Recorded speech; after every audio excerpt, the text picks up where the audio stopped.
Okay, so thank you all so much for joining us today. I have to announce at the top that two of our guest speakers have canceled. So Thomas Avery Guerin and John Liu will not be joining us today, but we have a really great speaker in Bill Bean, and I'll be doing a synopsis of the film. And then we can have a good Q&A afterwards and maybe a discussion about our thoughts about the film. So I will go ahead and start my synopsis. Do a screen share.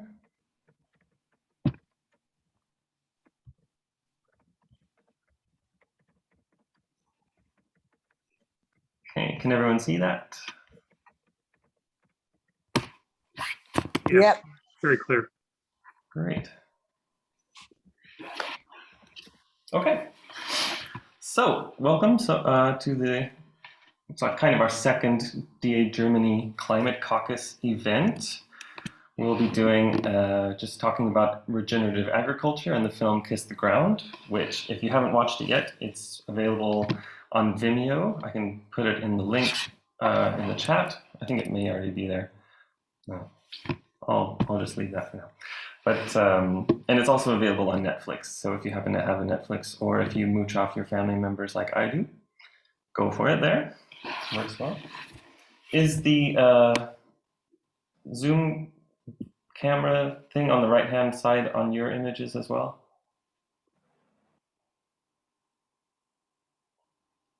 Can you see this Zoom camera thing that I'm moving around? Or yeah, we can see that. Okay. Yep. Not sure how to get rid of that. Okay, that's fine. So, the four principles of regenerative agriculture that are set out in the film are cover crops, no-till practices, which means to not use a plow when you're sowing the land for agricultural purposes, using perennial crops, which means that they last all year round or can be used for multiple seasons so that the soil always has live active roots. And the fourth is composting and grazing of grazing like cattle, for example, which rejuvenates the soil and kind of tramples the carbon back down into the soil. And I'll break them down presently. Cover crops are the first one. These are crops other than the cash crops that are planted on farms during the off-season in order to provide a variety of benefits, including prevention of soil erosion and increasing infiltration and retention of rainfall. I think the most important purpose is to increase fertility in the soil. Farmers can introduce specific nutrients to the soil with specific cover crops, and these are often called nitrogen fixers.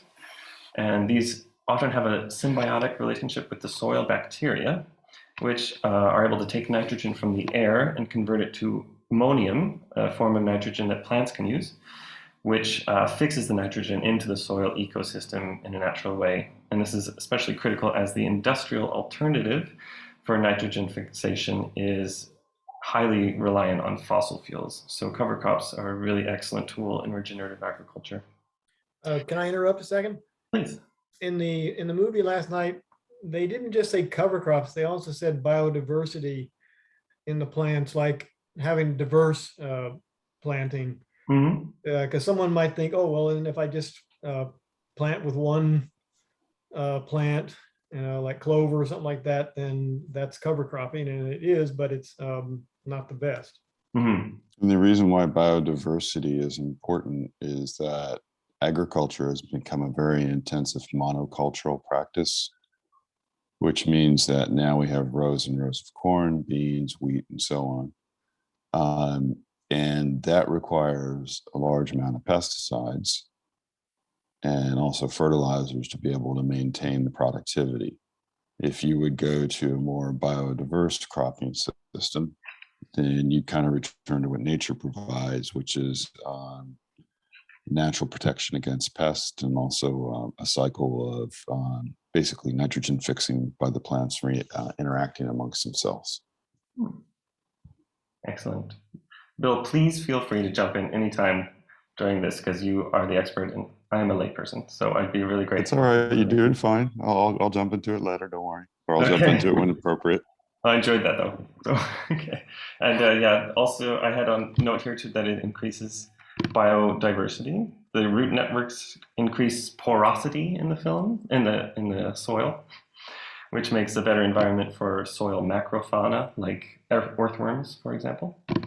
And I also learned about something called catch crops, which are used to catch unused nitrogen from previous crops and recycle that into the nitrogen cycle in the soil.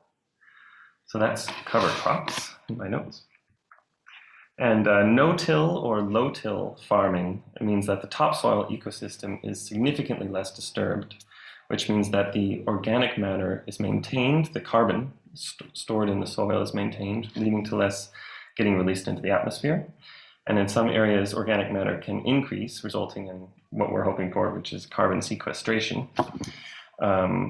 Of course, it protects from erosion, and more organic matter helps the soil particles hold together. Essentially, avoiding erosion is one of the most important things that seems like one of the most important factors in regenerative agriculture, and avoiding this process of desertification, which was highly emphasized in the film. As before with cover crops, no-tilling means better water retention, and this is especially critical in areas that have periodic droughts that the crops must be able to survive. I read one interesting thing that land that isn't tilled has an increased albedo, which means that it's visibly lighter and absorbs less sunlight and less heat from solar radiation, which means that the world would not warm as much just from absorbing sunlight, which is an interesting thing I hadn't considered. Wasn't mentioned in the film, so I don't know how important it is as a factor. Yeah, so what it does, just so you know, so I grew up on a farm, and I'll talk about that more, but basically when you're doing conventional field farming, if you're not doing no-till or low-till, you're basically turning the soil at wintertime, and after you've harvested it, and that basically leaves the soil exposed. Or maybe if you're doing winter wheat, you'll plant wheat, but then you'll till it up again in springtime, basically to expose the soil more, and it's better for the crops initially years ago. But what you do is you basically go from a field with grass or other plants growing that have albedo effect to pure black, and it looks like a tarmac, right? And so the soil dries out, and also the the sun's rays are basically absorbed, leading to heating. From what I was reading, it seems that currently about 30% of farms use no-till drills. Bill, does that ring true in your understanding of it? Yeah, no-till and low-till have been around for many years, from the 50s or 60s. I studied them when I was in high school a while ago. And they've been around, they've been used, they've been increasing in use. But frankly, there should be some policy shifts to encourage more of this conservation-oriented farming than what it is, because it does require new equipment. Equipment is quite expensive, and there's resistance to it for that reason. Okay, we'll get more into that later on. My PowerPoint sometimes is slow to change slides. So here we go. The next principle to establish is the use of perennials, which are crops that don't need to be replanted every single year, so they're usable for 2 or more seasons, unlike annuals, which have to be reseeded and replanted every single year. And that fact is really important because it eliminates the need for yearly tillage. Perennials also have a deeper, more fibrous root system, which allows for greater protection from erosion. And it also allows for a better uptake of nutrients from the soil ecology, reducing the need for artificial nutrient supplementation. Right, that one's a tough one, because the world survives basically on grains, right? And grains are annual, unless we have new genetic developments of wheat that can be perennial, for example. So what they're really recommending is that in the row crops, you basically have your corn, your wheat, your millet, your beans, And then in between those, maybe every 5 to 10 rows, and you had to have a perennial plant. But you wouldn't switch entirely to perennials. If you did that, frankly, as a farmer, you would not be able to make your money. Interesting. On large scale. Is there any R&D development for developing sort of genetically perennial versions of these important grain crops? Public speaking, glossophobia. I'm not sure that we should have JD? be afraid of that or not. It's up to us. It's up to our mentality. JD, I think that your audio is coming through. Sometimes fear makes us tremble, right? Something like this. But if you know it, fear is the unknown. If you don't know it, you will fear. You will be afraid of it. But if you know it, you will be. Okay. Going back to the screen share.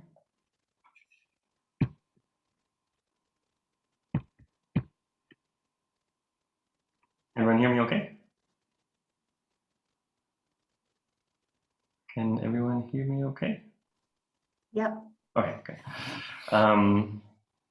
So I was wondering, Bill, if you know if there's any possibility of developing perennial genetic variants of the important grain? Yeah, so that actually is something that's being intensively studied by agriculture universities around the world. They're making progress with wheat, natural forms of wheat. Mm-hmm. That seems to be the most pronounced one. I think there's also research on millet and corn. Okay, interesting. A little bit more about perennials. The year-round roots provide better protection from erosion, obviously, because there's less time in the year where wind or rainfall could sweep the soil away. And then there's also something called agroforestry, which is the practice of including trees sporadically on your agricultural plots of land, which can lead to higher yields and better biodiversity and protection from erosion. And I was reading this is especially beneficial in some developing countries that aren't less sort of industrial style agriculture with smaller sized plots of land. But it can also be beneficial in North America, I believe. Mm-hmm. And for grazing, this is when livestock graze, they naturally fertilize the land and they trample organic material into the soil. And using adaptive grazing methods, the animals are moved to new areas of pasture regularly and in an organized cycle so that plant life can recover and you can prevent the effects of overgrazing. And one of the interesting ways this works, the film mentions, is that the microbiome in the rumen, in the stomachs of the grazing animals, comes out in the manure and enriches the soil in that way.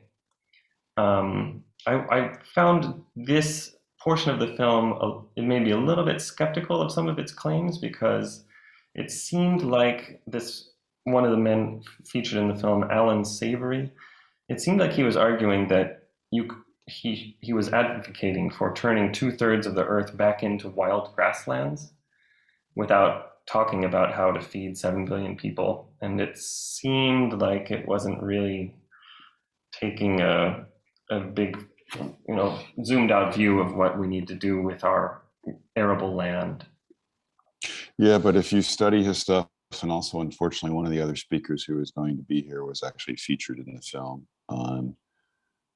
If that is and what their argument would be, if you applied this to land that is already desertified, which is happening in Africa, is happening in Asia, happened to the United States during the Dust Bowl, that you could return that soil along with agroforestry back to healthy soil. Okay, so that's more what he's referring to in the film, probably. Dash, may I ask a question here? Please. In where I grew up, farming was part of our life, and I know they did not plant the same lot 2 years in a row. So my dad, his business was growing wheat. He would never plant the same lot 2 years in a row. So 1 year would be wheat, 1 year they either leave it or they plant something else, and somewhere in between even they put different things like vegetables, maybe part of it is vegetable. So I wonder, in the United States, do they plant the same thing every year, or do they leave it for a year rest? You typically will rotate back and forth between different cash crops. And that's the limit for most conventional farming. A good principle of soil conservation has always been to do what your father did. And that is practiced by a minority of the farmers. And I would say that Australia is the same as the United States, as is in Europe. Basically, we're talking industrial agriculture. Thank you. And Brazil's even worse because they basically clear the soil, they clear the forest, and then they plant, and then they just run it into the ground in some cases. Wow. Over and over again without stopping. Mm-hmm. Mm-hmm. Topsoil is very thin, so you end up losing your topsoil. Oh. Wow. All right, thanks. Ali, would you mind keeping an eye on the chat, because I can't access it while I'm screen sharing, and let me know if I need to ask any or sure, sorry. give anybody the floor. Yeah. So those. There was one thing. Let's see. Alan Savory made one claim, or I think he claims, I read this somewhere else, that he claims that using his holistic management grazing system, he could return atmospheric CO2 levels to pre-industrial levels within 40 years, which I think is the scientific community has not supported his claims, and peer-reviewed studies have highly differed from his claims about the ability for the quickness that this management system can get rid of CO2 in the atmosphere. So there is some reason in these documentaries to be a little bit skeptical. I always think that when I go into these films, but yeah, interesting figure, that Alan Savory, I think. So, see if I can get this to switch. Yeah. Just a little information. I was very curious of exactly how this sequestration process works. Found it very interesting. So the plants use the carbon from the atmosphere in order to grow, obviously, but 40% of it goes into the roots. And they leak, this I found interesting, they leak the carbon out strategically into the soil for the microorganisms in that healthy soil. And the microorganisms in turn give nutrients, make nutrients available to the plant to uptake through the roots. And the microorganisms make little pockets in the soil that controls the air and water flow. And that's all they use a certain carbon glue called glomalin in order to fix their environment how they need. I found that all extremely interesting. I had no idea about it prior to watching this film, so wanted to include a little slide about that.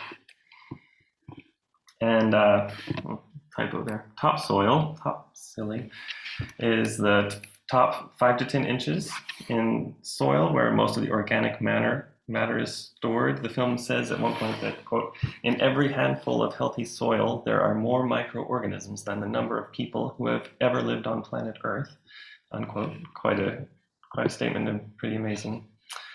The film claims that since chemical agriculture ramped up worldwide in the 1970s, we have lost 1/3 of the Earth's topsoil, and according to the UN, the world's remaining topsoil will be gone within 60 years, excuse me, which they also dramatically mention is 60 harvests is all we have left.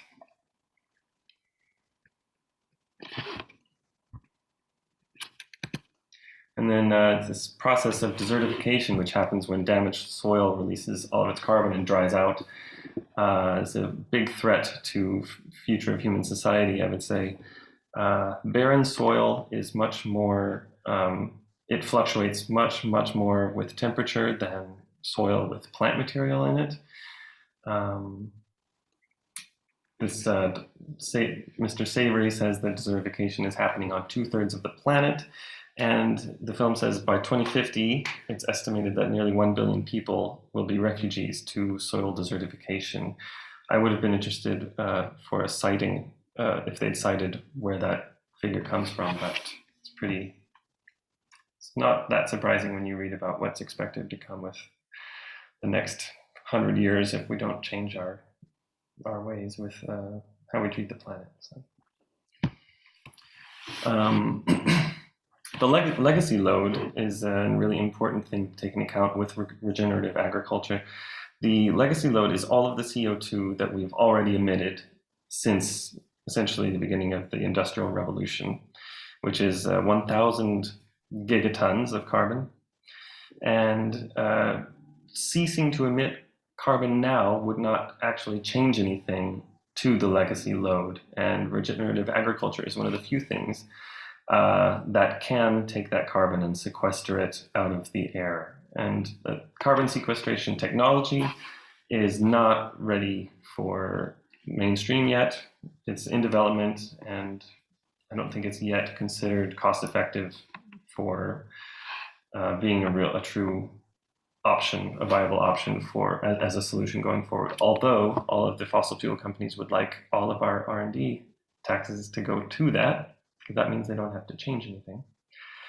So this is the best form of carbon capture and sequestration that we have currently, and we don't really utilize it very much. So very interesting. There was a few pieces of political there were a few political portions in the film that I think are important to note. The French government in the film is, they talk about their 4 for 1,000 program, which they presented at the 2015 COP, where the Paris Agreement was signed. And it's a plan to get the world to increase the soil carbon storage by 0.4% every year annually going forward. And this would offset humanity's yearly carbon emissions. Their goal is to get as many countries to sign on to it as possible. And the film notes very poignantly that the Obama administration were not involved in that discussion. The US government every year provides $25 billion in subsidies for American farms. And one farmer in the film notes that, quote, "The federal farm program we have today is the most detrimental thing there is for regenerative agriculture," unquote. So the system right now is not set up to incentivize regenerative agriculture, but more to support conventional practices. Correct me if I'm wrong, Bill. Yeah, that's correct. And the next farm bill, essentially the next opportunity to change this system of incentivized, subsidized programs, is the 2023 is when the next farm bill will be up. So this is the next year or two is time to call your congresspeople and advocate for changing some of the subsidy programs. And one thing we can advocate for now is to include agricultural research and development in the upcoming Democratic Reconciliation Bill. It's currently being discussed. I don't think the details are settled yet. The R&D side of US agriculture is very underfunded, and the private sector has proven not to be interested in investing in it. So this is a role for government, and the benefits could be huge for greenhouse gas reduction in the future, through things like heat and drought resistant crop varieties. Methane reducing livestock feeds would be really big, and alternative proteins. Okay, so in that one I would actually differ, and I'll explain more. But basically, if you look at the technology sector, first agriculture is dominated by some very large companies that, for example, the world's grain is traded by really 4 to 5 companies worldwide. Wow. Cargill, Archdale Midlands, and a couple others. And then the production industry itself, they're perfect commodities. So the farmers basically have to take the prices from those companies. Having said that, and then there's also the food, the supply and input companies. So Dow, Monsanto, Bayer, and Syngenta. These are all large companies that basically supply farmers. What is happening though is that if you look at venture capital trends, one of the fastest growing investment areas in the past 5 years is actually agriculture. So technology is actually trying to disrupt these larger companies. And there are companies out there that are startups that are actually quite well funded. Hundreds of millions of dollars have been poured into them to address soil improvement, either through natural microbiomes or through soil sequestration training programs, but still not at the scale that's necessary. So I think it's actually a government private sector partnership that's needed to let these expand. Nice. I look forward to hearing a bit more about that. Last thing I have to add before I hand it over to Bill is something I was really surprised to read about. In November 2020, the UK passed a new agriculture bill, which will change their allocation of funding based on farms' ability to provide what they call public goods, which are in this bill defined as improving air and water quality, enhancing wildlife and soil health, reducing flooding, and tackling the effects of climate change, as well as something that's called enhancing beauty and heritage. So there's a very interesting bill happening right now, currently going into effect in the UK. It's going to be a 7-year transition in the government there, where they're slowly transferring how they allocate their subsidies and their funding for agriculture through the government. And should be very interesting to watch as things develop and we can see what happens in the UK in their agriculture world. And maybe it can be something that other countries can take on themselves. So something not so bad coming out of the UK post-Brexit. We'll see what that looks like. So that's my synopsis, and I think I can switch over to Bill. Thank you. While you're doing that, let me just introduce myself because I've just been jumping in. And Dash, I think you've done a really good job summarizing this. I'll try to be brief so we can have a conversation and also we can talk more broadly about agriculture, but let me first introduce myself. My name is Bill Bean. I grew up on a farm in the Midwest. We raised sheep, hogs, and I also worked on a dairy farm. I studied agriculture throughout high school while I was working on a farm from age 8 until 20. And then I went to college and I haven't returned to agriculture until recently. I built a career in high technology and also been working on Democratic presidential campaigns since, over 20 years.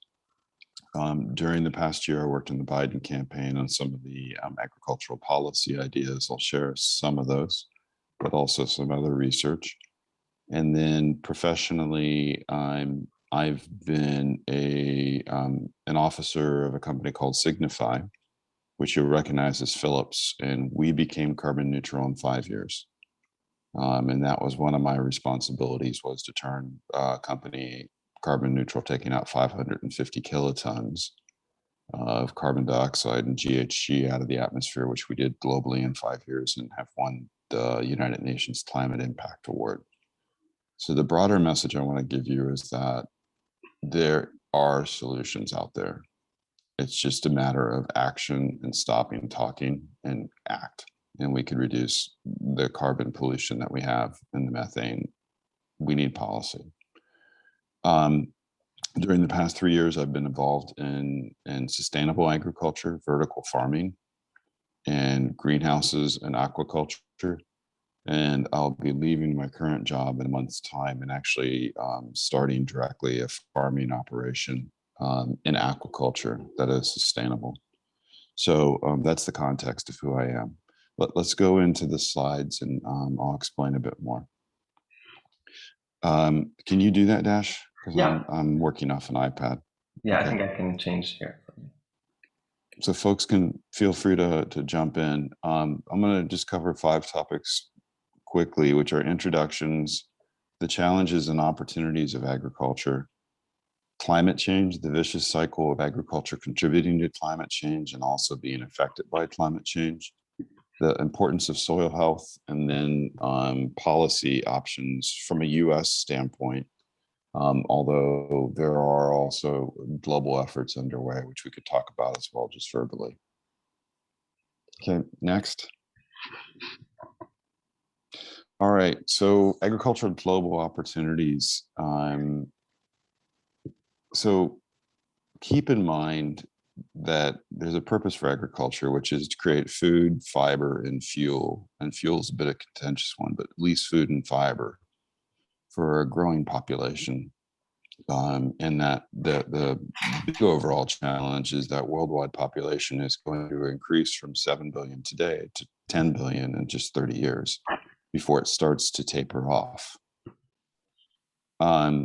And that also there are food inequities worldwide, right? So the caloric intake taken by people in the industrialized world is much higher than in other parts of the world. So we actually have malnutrition as well. So it's not as simple as saying we're going to stop industrial agriculture and switch to something that's entirely good for the planet, because in that case, we're not going to be able to feed people. 50% more calories will need to be grown. At the same time, to do that, we need to take more arable land, more land, and put it into production if we're going to do this. You know, basically the size of 2 Indias need to be put into worldwide production over the next 30 years to be able to feed all these people. That does not take into effect some of the more potentially harmful effects of climate change, which will be overheating of crops, which will lead to lower yields, the loss of the winter cold season, or at least the lessening of it, which kills, well, reduces the time for insects to die because of cold. And so you'll have more pesticides. If you read The Uninhabitable Earth, which I have, first of all, get a good drink, because it's pretty depressing in the first 5 chapters before they get to the solutions. They've estimated that 10 to 15% of crop yields will go down due to these 2 effects. So maybe even more hectares will need to go into production. Right now, agriculture, if we continued our current methods and we didn't change anything, we'd produce 15 gigatons of carbon and methane and so on. We need to get it down to 4. So there's 11 gigatons that need to be reduced. Soil sequestration, carbon sequestration will be part of it. It'll solve about 10% of the problem, but it won't be the only solution that's needed. Now, the other issue which is definitely needs carbon farming, is soil health. Soil health from intensive farming, and Dash has explained why, is deteriorating worldwide. And so we have a problem of topsoil degradation. Almost 30 to 40% of it is going to become less productive if we don't change the way we farm. If you want to know what you can do as a consumer, read something called the Lancet Report. Just put Lancet Report climate change and it'll pop up into your browser. It is a diet change that was recommended 3 years ago by the UK medical organization that publishes the Lancet. And it basically advocates for a low carbon diet, more fruits, more vegetables, more fish, more plant-based proteins, less red meat, and less corn and wheat. Now, the other dirty secret, though, is that itself is a very affluent, biased diet. It would cost, I think, either $2.20 or $2.50 a day.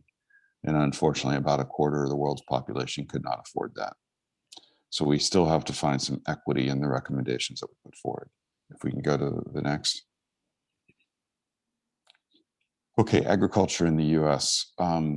Again, I'm a son of a farmer. Well, I was a farmer, and I'll just put my cards on the table. I'm very proud of US agriculture. We have problems, but it is actually a foundational point of the US economy. It is hard work. If you're a farmer, you're going to be waking up at 6 a.m. and you're going to be working till 8 p.m. So let's not romanticize it, right? And only 2% of the nation are farmers. but yet they feed 160 people. That's from the Farm Bureau. It's a conservative organization, but that one they got right in the United States, but also people worldwide. Similar stories can be told about European farmers, Australian farmers, and Brazilian farmers. So we can't tinker with the industry just for environmental benefits, or we're going to jeopardize part of the US economy. You can see the first point, but also food production for people worldwide. Farmers themselves are facing challenges. I see this because I sell to them now. Their cash income, which is basically what they have to be able to pay their expenses, has declined over years. Their land values in some cases are decreasing. If they're closer to cities, it increases, but if you're away from the cities, it's decreasing. Input costs are rising, right? So for example, feed costs during these past 12 months have increased 10 to 20% worldwide, as China is basically producing more of its own food, and overall farm debt has increased. Farming population is aging. Most of the farm kids are moving away, kind of like me. And so there's a whole host of problems that the farmers face. The managing environmental costs and conserving soils have been and always will be fundamentally important. The UK policy that you mentioned is basically a classic part of soil conservation.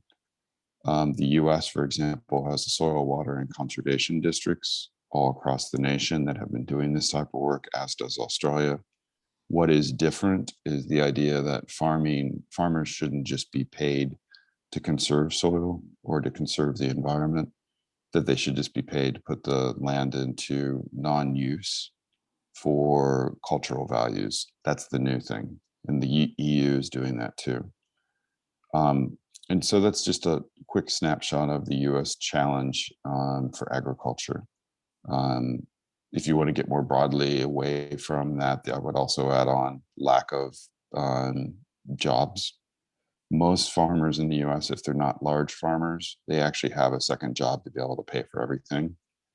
Many of the cases, it's been manufacturing. There's been a decline of manufacturing in the Midwest that creates an issue. And also the lack of broadband prevents a lot of the things that have been advocated in this movie, such as precision farming and sensors that can monitor soil health. You can't do that if you don't have broadband. And so that's a fundamental issue that needs to be fixed. If we could move to the next slide. Okay, now I'm just going to try to really simply give a snapshot of some of the main issues in agriculture. And sorry for the clipping other reports, but from the first thing, food and climate change, right? So on the left-hand side, animal production is about 11 to 15%. And you can basically see down on the lower part, who are the animals who do it, right? So basically your ruminants, cattle, most notoriously, through its methane emissions, through desertification, is a really harmful contributor to agriculturals, the GHGs. The more climate-friendly foods are basically chicken, and what's not on the chart is fish. So if you want to do an individual thing, shift from red meat to fish and also to poultry. We need to find ways as an industry to basically reduce the methane output or the methane conversion for cattle, which is underway. The next thing that's happening is agricultural production itself. That's crop. And that is basically what the movie covered, so I won't go there. Deforestation to be able to create more land is a major problem, especially in Brazil and other emerging markets. And that needs to be basically stopped or reversed through agroforestry. And then packaging, transport, packing, and retail. This is the use of petrochemicals to get food from the farm to the retailer. And then food loss is another issue. And then what you see there is that if you saw the green chart basically tells you that agriculture itself is 9% of the problem. That's crop. And then you have animal agriculture, another 3. And then that's the whole, this is where different people differ. If you add on forestry and the processing of it, then other estimates will say that it's 20% when you take a broader view of it. Let's go to the next page. Okay, so no matter how you count it, the fact is that increased intensive production has doubled the amount of greenhouse gases globally from 1965 to 2015 that agriculture has created. And without changing the way we do it, that we're going to increase it another 30% over the next 45 years. And this is from the Food and Agriculture Organization at the UN, which always does really good work. So next, again, drawing from them, this is a little bit of sobriety compared to the enthusiasm of the movie, which I quite like the movie. But regenerative agriculture would only really capture 10% of the US agricultural emissions. Other work does need to be done, and I can just verbally explain that. But the whole point is that from going to forest to croplands and wetlands, peatlands is what they're called here, to grazing lands, you're releasing carbon into the air. If we turn all that around, we can basically recapture 10% of those greenhouse gas emissions. There's an argument here that maybe you can boost that more by paying financial incentives to the farmers to capture it. But the challenge that you have is that the cover crops and everything Dash mentioned could be reversed. So because 3 years later, you could do something else with the soil. And that's the biggest challenge of this whole thing, is that somehow the incentives and the monitoring needs to last for 10 years for this to really, really take effect. And that's the struggle that's going on in the investment sector, is really how do you monitor all these crops? Because right now, the way you monitor soil health is basically going out there in a truck, walking out into the field, sticking a probe in the ground, and then going back into the lab and measuring the soil health or the richness of the carbon in it. That has to be done in a different way, scale, with sensors reporting back to broadband, satellite or radio systems to make it better, or using computer vision with drones or satellites themselves to do that. If you want to know more about that, there's a really good podcast called The Future of Agriculture, where they talk about this pretty frequently. The other issue you have is soil erosion because of bad soil health. And there's a map worldwide that shows you that it's not just a US issue. What you see is worldwide soil health is just a nasty issue for everybody, and something that needs to be addressed. We can go to the next slide, Dash. So this is a US-centric view, which is one that I think people in the Biden administration are considering and should consider, although it's not showing up in the bills yet. But I know that when you look at the public statements of the campaign, that these were definitely top of mind. Soil carbon storage should be a priority of the USDA Agricultural Research Service. So just so you know how US Ag works, land-grant universities, which probably many of us attended, have been around for 100 years or more. As each part of a land-grant university, they have an agriculture school that is funded by the federal government partly.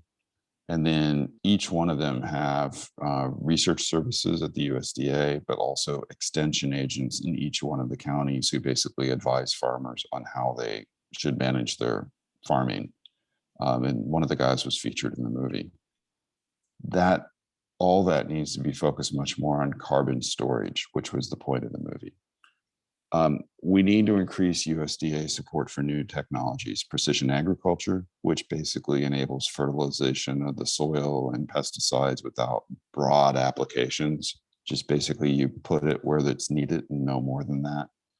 Soil biome improvements, which is basically using bacteria and fungi to keep the soil healthy so you don't have to put chemicals on it, which are petrochemicals. Irrigation systems, no-till reduced, and all the things that you've already mentioned, Dash, and so I won't repeat those. But the money needs to be there to be able to support farmers to change their practices. And then private sector development of more sensor-based platforms. Now, that's just not put the sensors in, but there needs to be a carbon trading market that enables corporations to buy offsets for the things that they can't reduce. Now, let me just give you an example, because some people say that's avoiding the problem of emissions. Our company, go back to my company as an example. Again, we've been able to become carbon neutral in 5 years. That doesn't mean we're 100% carbon neutral. That means we're 80% carbon neutral, but there are some parts of our manufacturing process that we could not change. That will be the same for every company worldwide, right? So there has to be some ability for them to offset the minority of things they cannot change by buying or investing in other practices that are beneficial for the environment. And that's why there's such a move for carbon sequestration by agriculture, because it's the fastest of everything that's possible. Research on the things that I've mentioned, but also picking up another one, lower carbon livestock production. So moving away from feedlots, moving to aquaculture, moving to plant-based livestock, not livestock, but protein. In manure management, going back again to cows, farms now basically take the feces of the cows, they stick them in what we call slurry pits. Slurry pits you can think of as giant ponds full of, well, I'll say it, crap. And in most cases, they're not covered. And as they ferment, because eventually they'll become fertilizer, they're basically emitting methane. And methane is probably one of the most damaging GHGs, so much more damaging than carbon. And that is something that needs to be changed. And there will need to be funding and research on how to do that. And then the last thing is, to make this all work, is the carbon trading idea is use things that are already there. So there's the Commodity Credit Corporation, which is basically the source of insurance for farmers in natural disasters. Or paying farmers for crops that then are exported overseas, giving them funding to be able to do the cash flow management they need to do. This and other things could actually be applied to carbon trading, because the mechanism is already there. Now we just need to change its focus.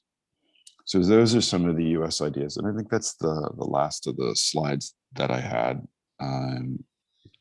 So I can answer questions or talk about a more broader area. The other thing I would say, and this is controversial, and then I'll stop, is a large portion of US agriculture and also global agriculture has focused on biofuels, ethanol, right? That was made great sense in the 1980s. It provides a source of income for farmers, but at the same time, it basically takes consumption, production land away from food, which is going to be needed to feed all the people, for something that some argue we don't need anymore, with the move to electric vehicles and other ways of electrifying the grid. So that's going to be an important policy choice that the administration and others will need to make. All right, let me stop. So does anyone have any questions? Bruce. Bill, thanks for your comments. I have two short questions and then a couple that might take a little more time to answer. First of all, where did you grow up in the Midwest? Ohio, Central Ohio. I bicycled through North Ohio in 2018 and late September and October, and saw big trucks in the middle of soybean fields where the harvesting was taking place, and it didn't look good. Second question. Well, that's necessary. But go on. What is your business? My current business is producing lighting for greenhouses and vertical farms, which are more efficient ways to produce specialty crops, so horticultural crops. My new business will be deep sea aquaculture, which is less polluting than inland agriculture. Next question is a history question. You mentioned, or someone did, the Dust Bowl. And did we recover from that and with the New Deal or something else? And if so, are there any lessons learned that we can use now? Yeah, so thanks for asking that. That's an unexpected one. But yeah, the Dust Bowl, the Great Depression, and basically for people, we came from very intensive cropping in the American Southwest, and that soil was not suited to that. It was basically grazing land, and without the cover crops, basically over the course of 10 years, you lost all the topsoil, and if you're, especially in 1939, if you look at that, you can see videos of New York City covered by the dust, and that explains also the great Okie immigration from emigration to California and Grapes of Wrath. So what happened is that they had to actually change the crop methods, retrain the farmers. No-till was actually developed in response to that. And then there was a massive education program and investment program funded by the federal government that over time returned the soil to natural grazing land, but also use new farming techniques. So yes, that's actually a great analog for what needs to happen now. Last question.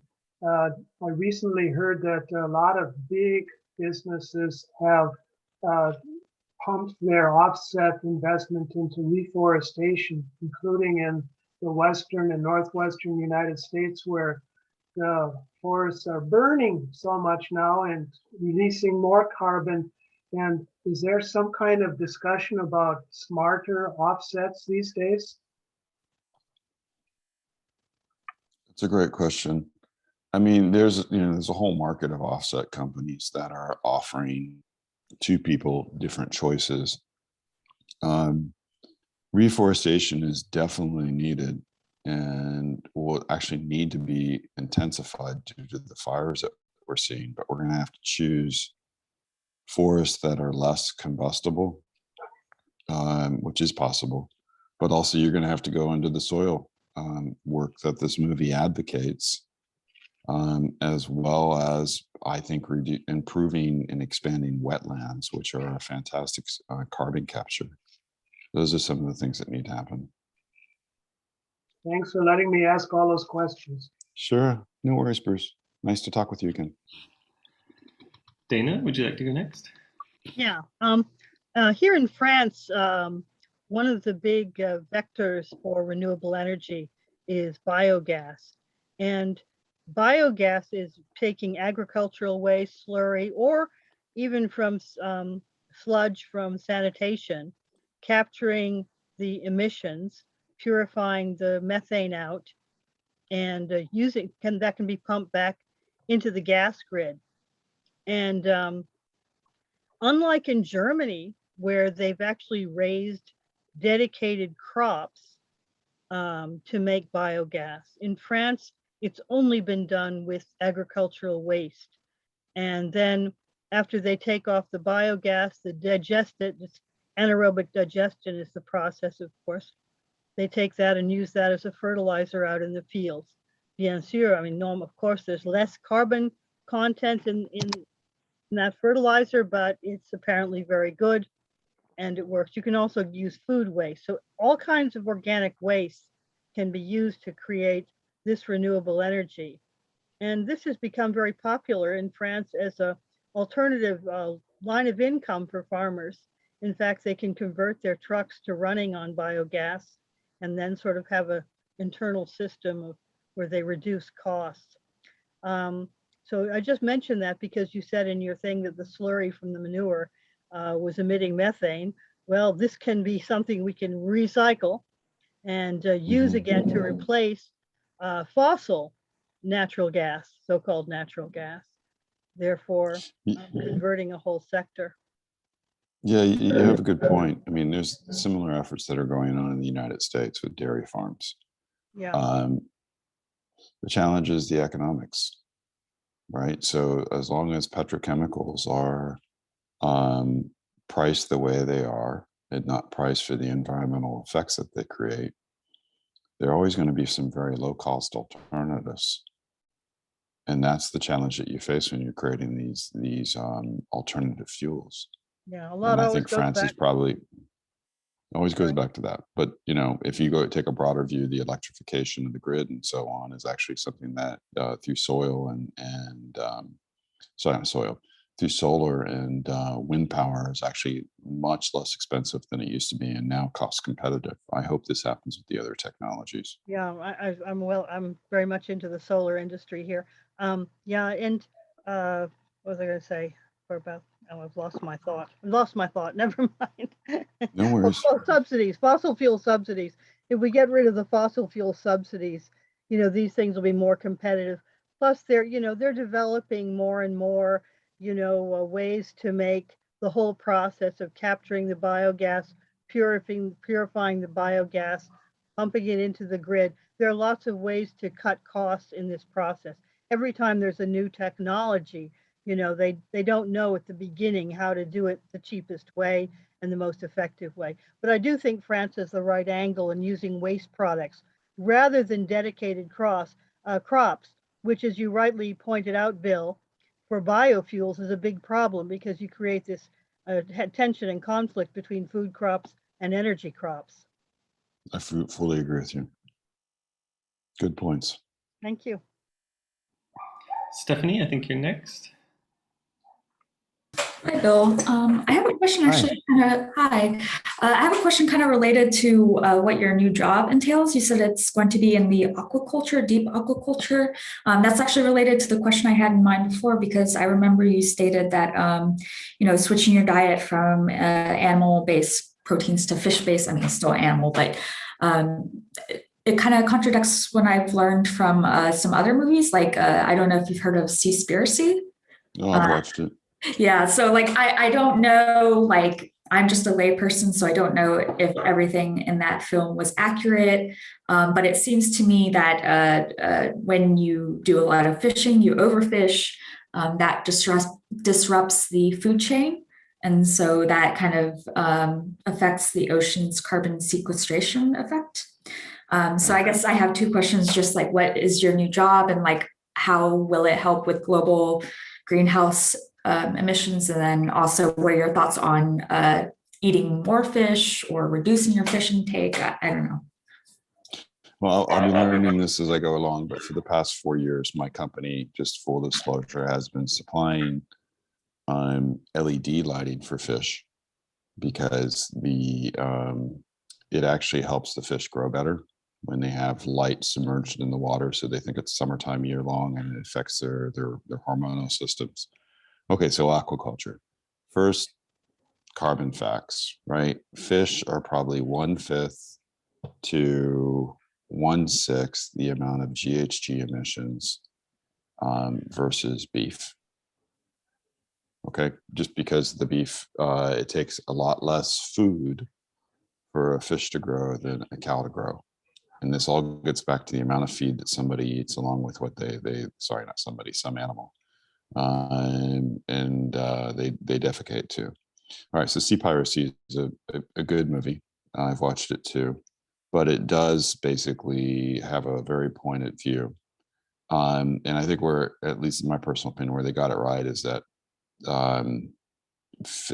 fishing, industrial fishing, is a damn terrible practice, right? Where they are reducing the biodiversity of the water. And just as you know, I've been studying biodiversity in the ocean for 15 years now, since I used to live in Australia. And so they got that part right. But what they also may not have mentioned is that farming of fish is actually now surpassing the wild catch.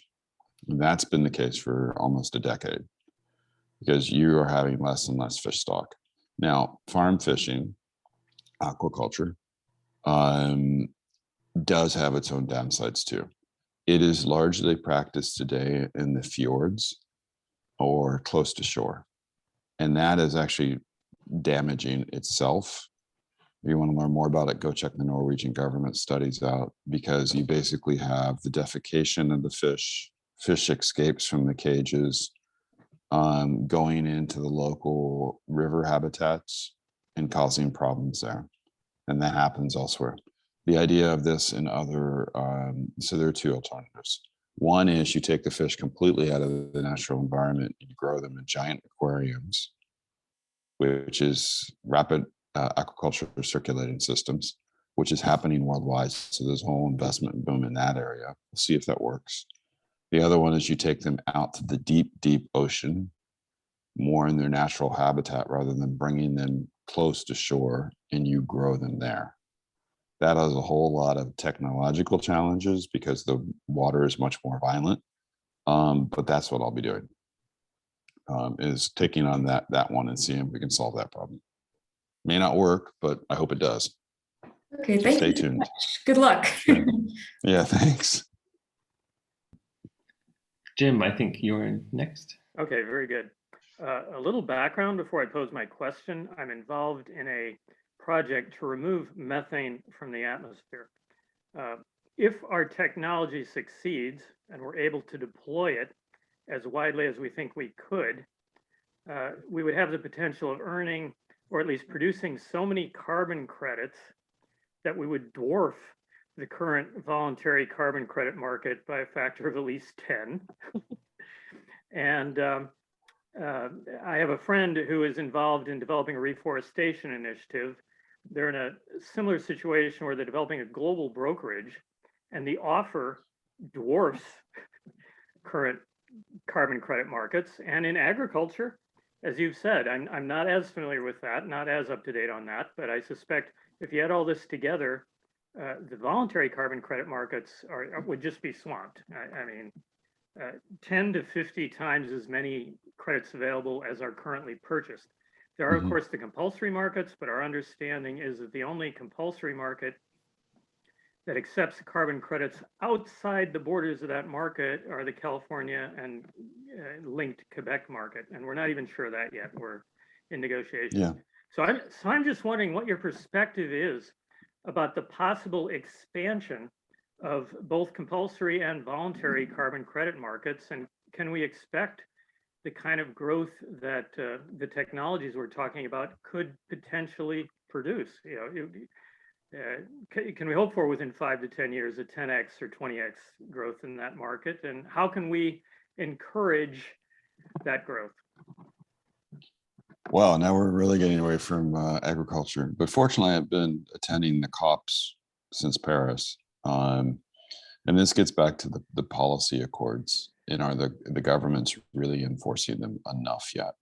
So each, at Paris, the whole thing, and I won't get all the terms right because it's been a while, each government was obligated to put forward a 5-year plan that would basically give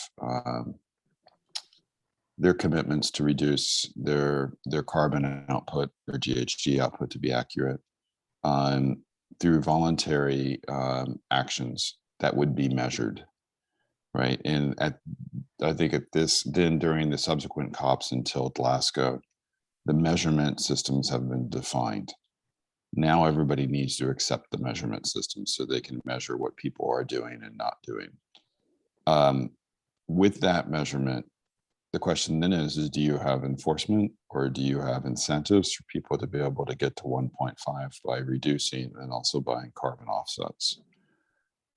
There have been a lot of statements, if you take a broader view, Jim, during the past 5 years by governments, cities, and companies that they will reduce their carbon emissions.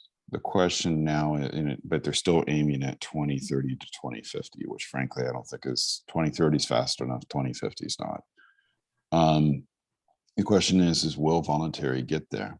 I don't think it will, right? I do think that you need to now start working with tax incentives to basically, or taxation systems to basically force companies and force cities to basically enact conservation, reduction of GHG, and then sequestration of it through the methods that you've described, and also through agriculture. So I do think there is some policy that's needed here. Now, having said that, I lived in Australia where they were putting in their carbon trading program years ago, and it took down the government, right? So we have to also make sure that whatever is chosen is a system that's acceptable to at least a majority of a population. If you want to know more about carbon trading and things like that, the Boston Consulting Group did a very good series of pricing of carbon offsets research that they've published. So I recommend you take a look at that. Okay, thank you. Sure. Hey Hat, would you like to ask a question? Yes. Hi. Hi. Turn the camera on. Would be okay.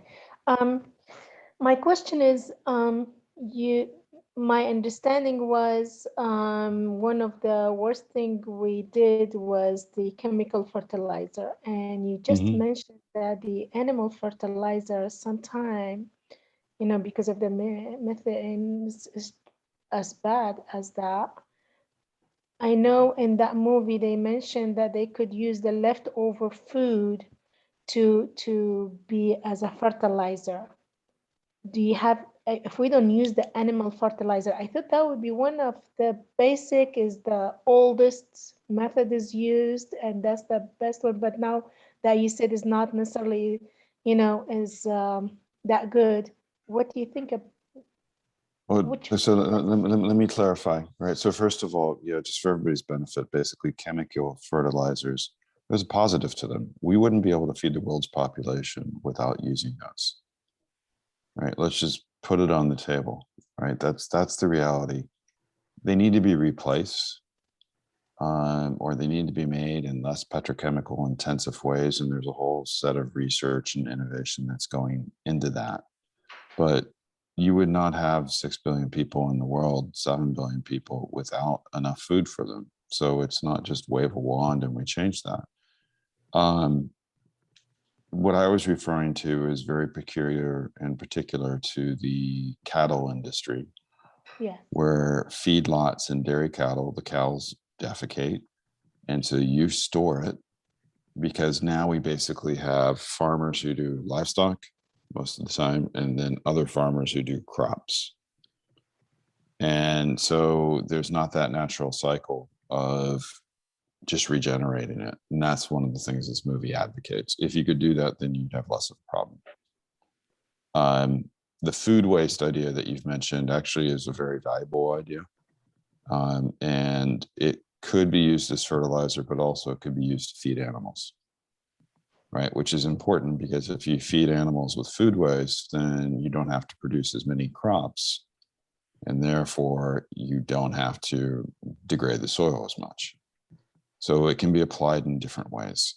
And food waste is probably what, off the top of my head, at least 5% of the GHG problem that we have, and not just for animals, but also for humans. So we need to reduce our food waste is another message that comes out of the Lancet report, if you would look at that. So good question. And another question, if you don't mind. Sure. In that movie also, they showed a very successful project in China, that a big, huge area was deforested, and they, since the 74, I believe, no, was in the 80, they started working on it, and it's now looking beautifully green and lush. You can't help but wonder why in the old time we will have deforestation as big as we have it now. I mean, they didn't have the chemical fertilizer, they didn't have the machinery, they didn't have the population as we have now. We didn't raise, animals as we do now in close. Why did we have so much deforestation? And we're trying to go back as to make the best of the old ways. So you can't help but wonder why so much deforestation in such a huge area at that time, where we didn't have the problems of today. Yeah, but read Jeremy Diamond's Collapse. The past isn't always necessarily the most romantic, better world, right? So people would cut down trees for fuel. to be able to fuel their homes, to be able to build things. When you cut down trees, you actually are increasing your risk of desertification. And they were also trying to produce crops out there at the same time. I mean, if you look at Chinese history, this is part of the whole Great Leap Forward program, where they were trying to feed hundreds of millions of people through just really unproductive means. And in fact, they increased their famines. And this is basically, I think this is the Xinjiang province and the Western provinces where this was done. I've been not to Xinjiang, but I've been to other places. It was just mass, poorly done agriculture collectivization that destroyed the land. So what they've done is very good, but it's not. The simple statement I would make, or the broader statement, is that just returning to the past isn't going to solve the problems of now.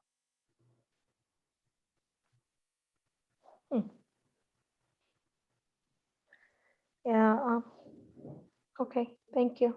We just have too many people in the world. Some We have to areas feed not, these people. China, the public, because they had a great, medicine that they had, the population grew to great number. But some parts, for example, in Africa or in South, southern part of, let's say, Middle East, the population was not that huge, but yet there was deforestation as going fast as we have it now, and you can't think why is just cutting the tree. But then you could apply system thinking, right? And sorry to interrupt you, but if you really want to study this, go look at the World Resource Institute.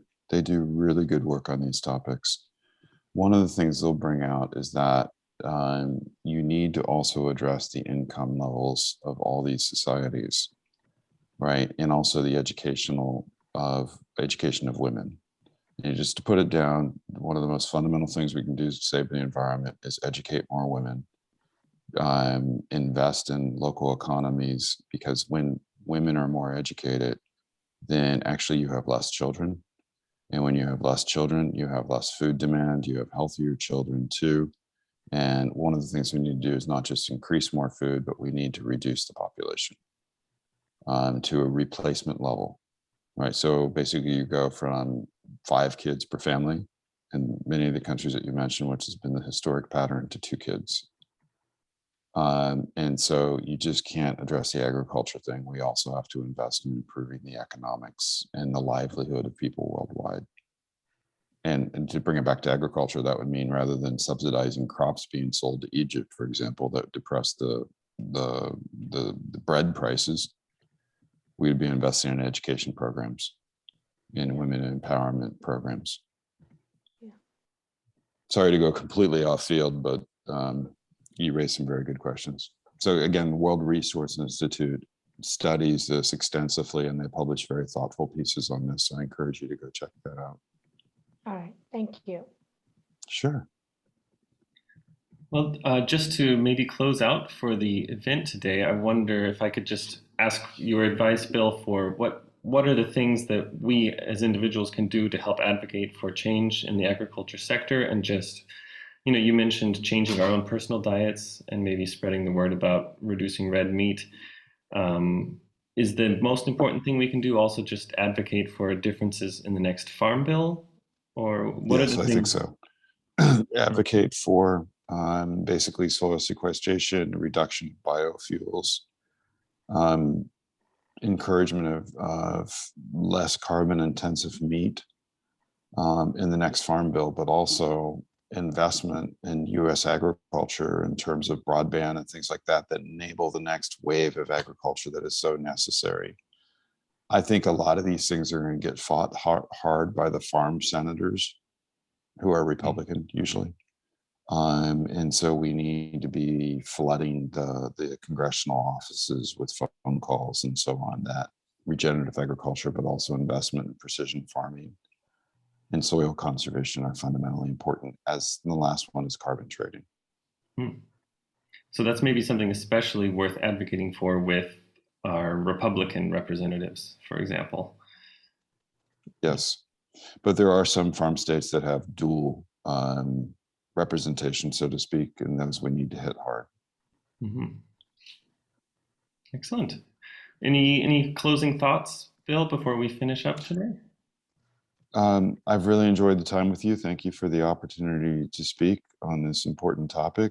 I noticed several people from the Watchdog program. Good to meet you. Sorry I haven't been involved, but I am moving back to the States for this venture. So I will be leaving Democrats Abroad. It's a great organization, but I'm going to go jump into farming 100%, which takes me back home. Wow. That's exciting. We'll miss you though. Okay. I'll still be around. That's great. All right. Take care, everybody. I'll let you wrap up. I'm going to go back to bed since I'm in California. Take care. By the way, Bill got up for a 5 a.m. meeting today. We're so grateful for that. My pleasure. Take care. Thank you so much. Bye-bye. Okay, well, thank you all for joining today. There's one thing I wanted to do before I close out is just do a little bit of rep work for some other great events coming up. There's a Pro-DA internal progress report today at 5 p.m. Central European time that Bruce will be leading. Those are always really great sessions. And on the 26th from 1 to 2:30 Central European time, there's a DA Saxony book club event, on the book Growing a Revolution by David Montgomery. That Stephanie Lake, one of our DA Germany Climate Caucus members, is leading. And that is something to look out for if you want to learn more about this subject. So those are 2 events I want to plug before we finish up today. Stephanie, would you like to say anything about that event? I mean, I just started reading the book. I told you, but maybe I haven't told others. But yeah, I'm hoping it kind of goes more into the science behind, how to do regenerative agriculture. The main author is, he's a, what is it called, a MacArthur Fellow, but he studies